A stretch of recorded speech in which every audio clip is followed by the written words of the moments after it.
महोदय, इस संबंध में दिन प्रतिदिन बढ़ने वाले भ्रष्टाचार की समाप्ति के लिए और कर्मचारियों के रवैये के संबंध में माननीय सदस्यों ने विचार प्रकट किए।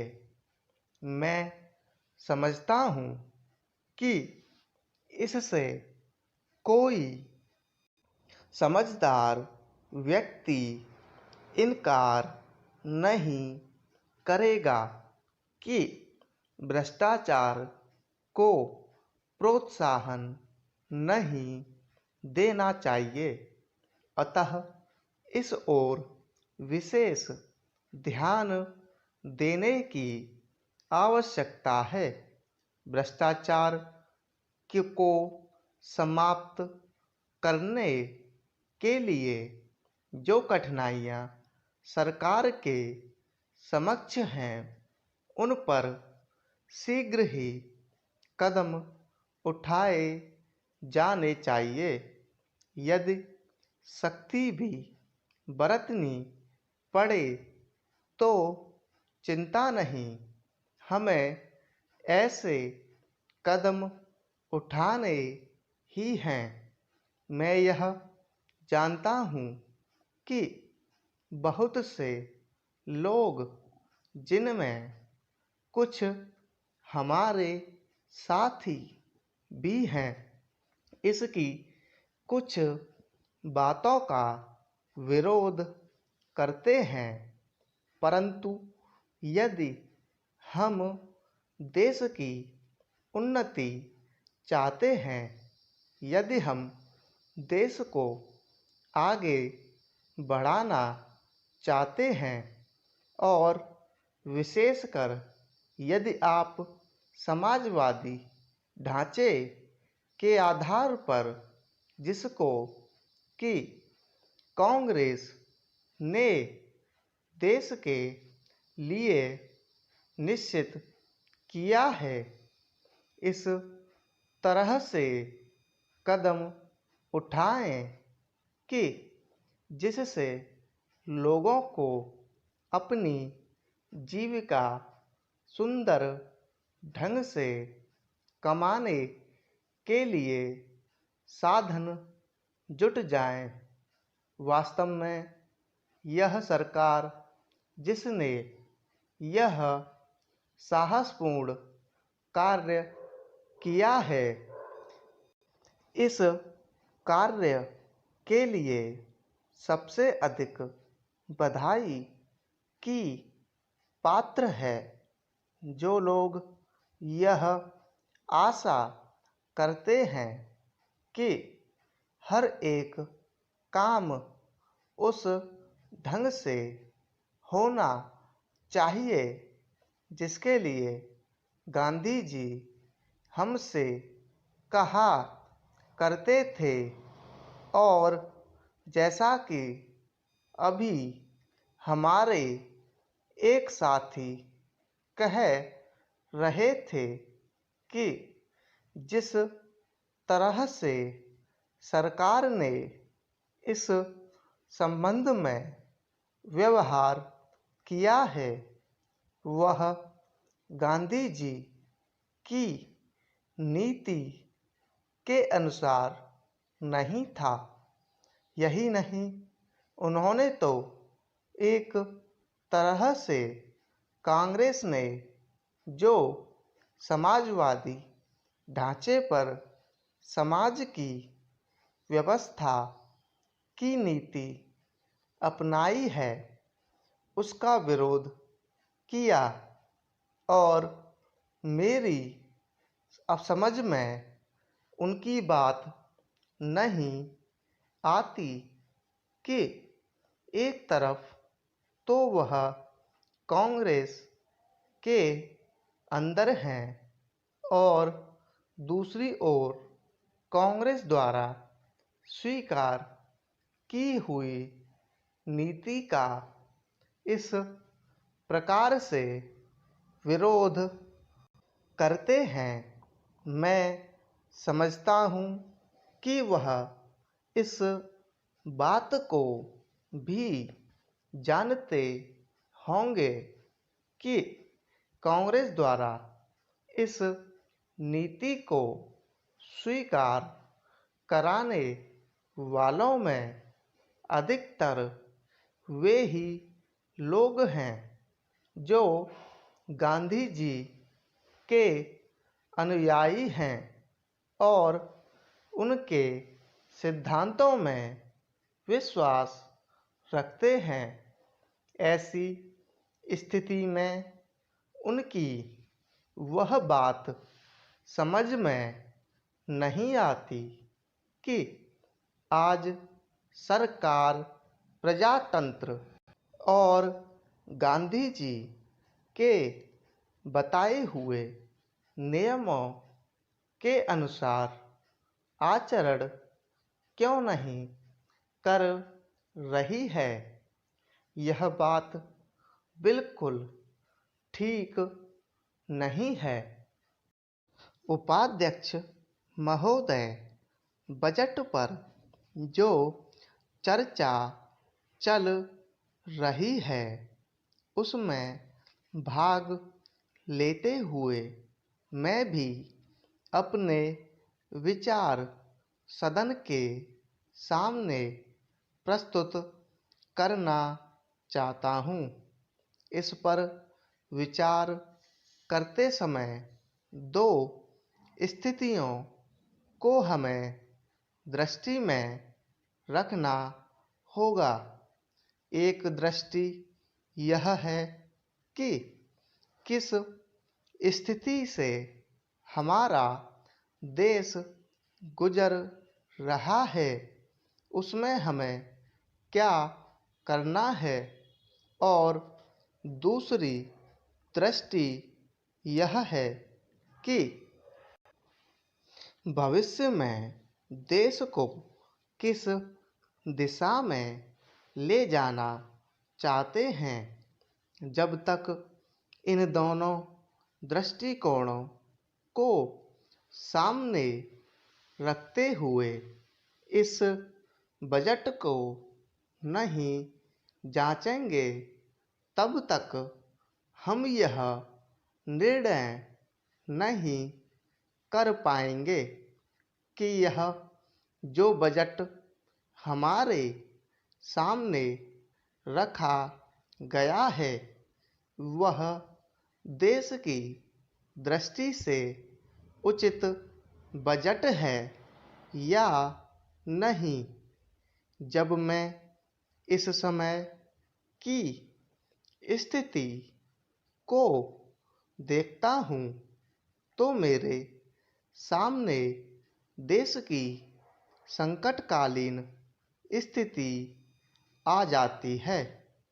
किस तरह से चीन और पाकिस्तान की तरफ से हमको खतरा है, किस तरह से वे देश पर हमला करना चाहते हैं और किस तरह से हमारी आपसी एकता को मिटाकर हमको लड़ाकर देश में देशद्रोह फैलाना चाहते हैं।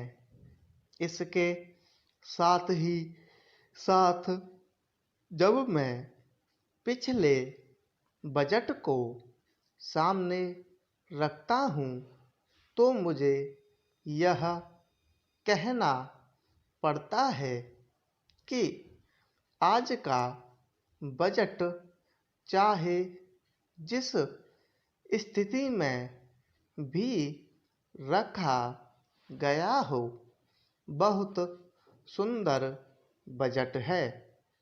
एक ईमानदार कोशिश हमारे वित्त मंत्री महोदय ने इस बजट को तैयार करते समय की है, लेकिन एक राजनीतिज्ञ की दृष्टि से जब मैं देश के भविष्य की ओर देखता हूँ तो मुझे यह कहने में कोई संकोच नहीं होता है कि कोई विशेष समाधान इस बजट से नहीं निकलता।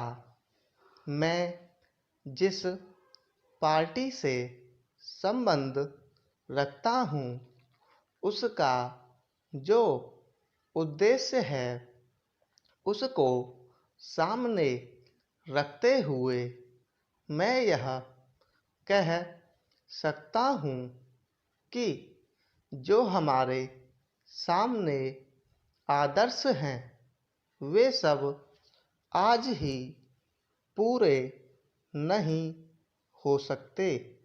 हमारे वित्त मंत्री या हमारी सरकार आज ही सब कुछ नहीं कर सकती या स्वर्ग लाकर हमारे सामने खड़ा नहीं कर सकती। लेकिन फिर भी यह मैं अवश्य देखना चाहता हूँ कि हमारा देश आगे बढ़ रहा है या नहीं। जिस दिशा में हम आगे नहीं बढ़ रहे हैं उसे देखकर मुझे निराशा अवश्य होती है। जो प्रस्ताव कांग्रेस अधिवेशन में पास हुआ उसके मूलभूत विचार मैं आपके सामने रखना चाहता हूँ। वहाँ हमने यह निश्चय किया था कि वर्तमान पंचवर्षीय योजना खत्म होने तक देश की जनता की ज़रूरत की चीज़ें पूरी कर दी जाएंगी। उपाध्यक्ष महोदय, उसमें हमने साफ साफ कहा था कि जो गरीब वर्ग है जिसकी गरीबी के बारे में सभी जानते हैं उसको देश की आमदनी का जो औसत है वह अवश्य ही मिल जाएगा और इस दिशा में हमारा प्रयत्न जारी रहे। हमारा जो बजट है उसको जब तक अपनी आर्थिक व्यवस्था या अपने विचारों के अनुसार नहीं आंकेंगे तब तक उस ध्येय की पूर्ति नहीं हो सकती। यदि इस दृष्टि से अपने बजट को देखते हैं तो हम इसे न अधिक और न कम नंबर दे सकते हैं। मेरी प्रार्थना यह है कि सरकारी या सरकार जिन संस्थाओं को सहयोग देती है उन्हें आदेश दिया जाए कि वे देश की उन्नति का विचार करें परंतु खाने की पुष्टि देकर नहीं, यह कार्य शीघ्र से शीघ्र होना चाहिए। इसका कारण यह है कि उच्च श्रेणी आम जनता का आदर्श होती है और जो कुछ उच्च श्रेणी के लोग करते हैं उसकी नकल कनिष्ठ श्रेणी के लोग करते हैं। इसलिए यह काम पहले उच्च श्रेणी पर हो जाए तो आम जनता पर उसका प्रभाव अवश्य गहरा पड़ेगा। सप्ताह में 2 बार भोजन छोड़ने का जो मेरा सुझाव है, इससे न केवल अनाज वरन ईंधन, तेल, कोयला आदि सबकी बचत होगी। भोजन छोड़ने के अलावा अन्न बचाने का और भी एक तरीका है, वह भी सामूहिक सामाजिक श्रेणी पर किया जा सकता है। जानते हैं कि इस देश में 10% अन्न कौन खराब करता है? कीड़े, पंछी, बंदर और बोरियां ठीक न होने से अनाज गिर जाता है और मिट्टी में मिल जाता है। यह विचारणीय है। इस प्रकार 80 लाख टन बर्बाद होने वाले अन्न को बचाया जाए तो भारतवर्ष को किसी भी देश से अन्न की भिक्षा मांगने की आवश्यकता नहीं पड़ेगी। श्रीमान, यह अपराध कबूतरों, बंदरों, कीड़ों आदि का नहीं है। यह अवश्य ही हमारा अपराध है। आज तक विदेशों से हमको अनाज मिलता रहा है, इसलिए हम लापरवाह थे। इसीलिए अनाज का विनाश होता रहा। परंतु अकाल पड़ेगा जैसा कि इस वर्ष पड़ा है, तभी हम जागे तो यह ठीक नहीं है। हमें अन्न के नाश को रोकने की सतत कोशिश करनी चाहिए। उसकी बचत करना हमारा परम कर्तव्य है। यह काम हर किसान, बच्चा और युवक कर सकता है और उन्हें करना चाहिए। अन्न बचाने की समस्या केवल कानून के जरिए हल नहीं होगी। यह बात भी सामाजिक चेतना पर निर्भर है। अध्यक्ष महोदय, मैं निवेदन करना चाहता हूँ कि सरकार को यह निश्चय करना चाहिए कि इस बिल का सही उपयोग किया जाएगा। पुलिस को डाक द्वारा मत देने का अधिकार दिया जा रहा है वह सही है।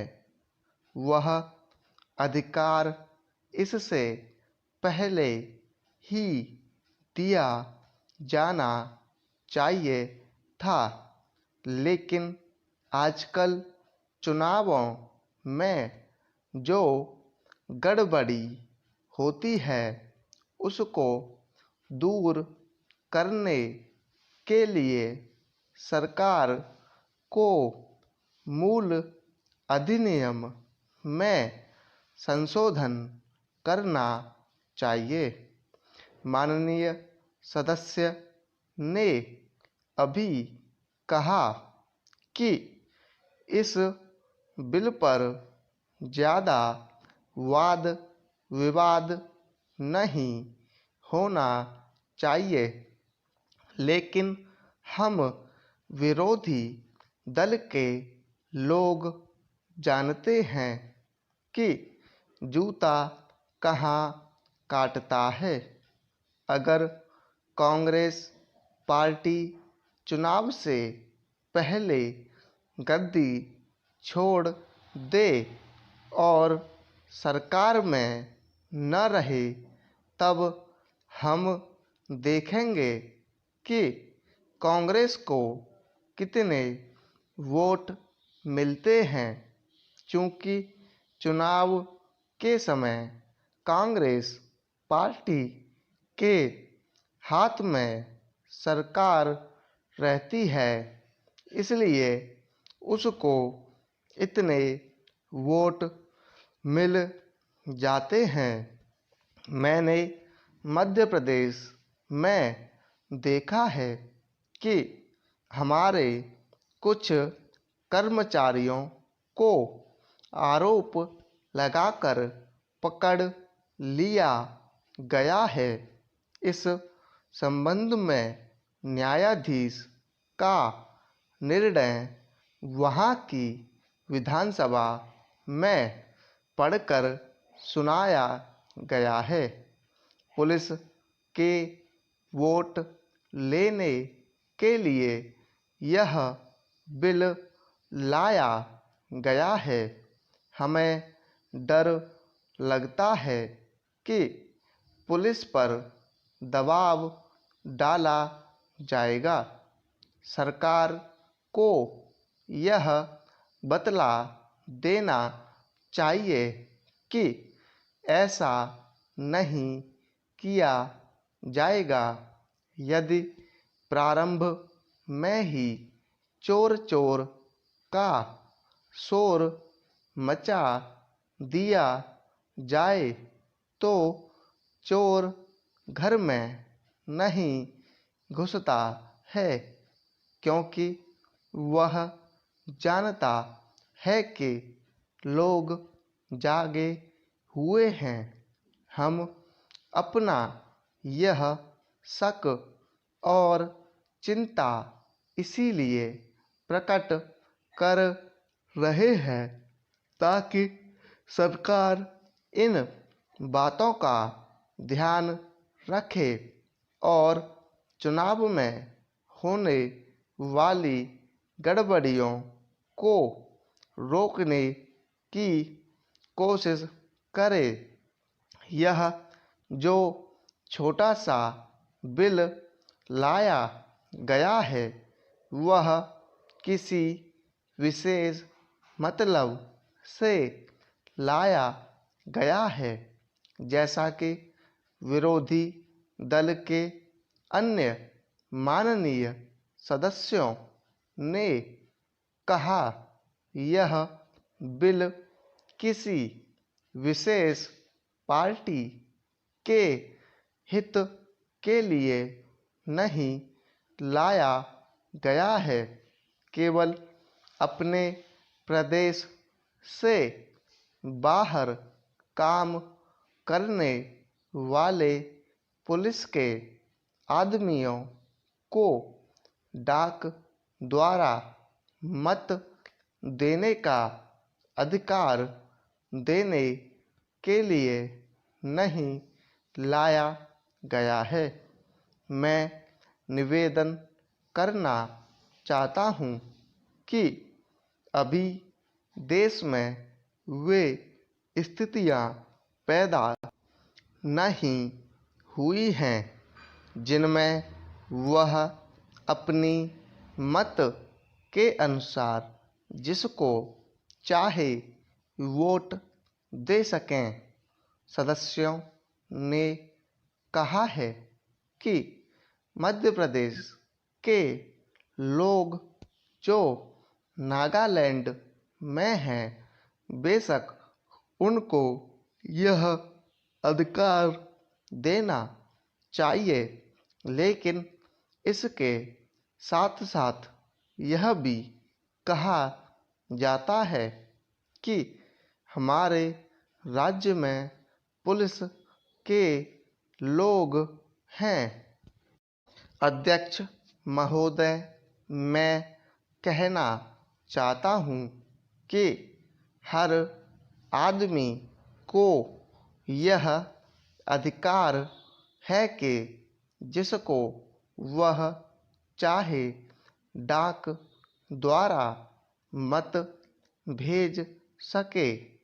ऐसा तो नहीं है कि सभी मत किसी एक अधिकारी के सामने ही इकट्ठा करके भेजे जाते हैं। जहाँ तक इस बिल का संबंध है वह ठीक है, वह प्रारंभ में ही आना चाहिए था और मैं इसका समर्थन करता हूँ। मैं इस सदन के माननीय सदस्यों से भी निवेदन करता हूँ कि इस बिल को पास कर दिया जाए। खेती में उन्नति न होने का कारण क्या है? उसका एक कारण यह है कि खेती से संबंधित जितने विभाग हैं उनमें आपस में समन्वय नहीं है। खेती के लिए अच्छी खाद की आवश्यकता है, पानी की आवश्यकता है, औजारों की आवश्यकता है और धन की आवश्यकता है। इन सारी चीज़ों के लिए अलग अलग विभाग हैं। मालूम ऐसा पड़ता है कि उनका आपस में कोई संबंध नहीं है। वे आपस में मिलकर कोई योजना नहीं बनाते जिससे खेती की आवश्यकताएं पूरी होती। इसलिए जब तक उनमें आपस में तालमेल नहीं होगा तब तक खेती की उन्नति नहीं हो सकती है। दूसरा कारण यह है कि योजना की बिल्कुल कमी है। इसके अलावा कृषि कॉलेजों से निकले हुए जो स्नातक होते हैं, जो खेती की बातों को जानते हैं, उनमें से एक भी आदमी खेती करने के लिए तैयार नहीं है। सभी प्रोफेसर बनने के लिए तैयार हैं। खेती के लिए कोई भी तैयार नहीं है। एक बात मैं माननीय मंत्री जी से विशेष रूप से कहना चाहता हूँ।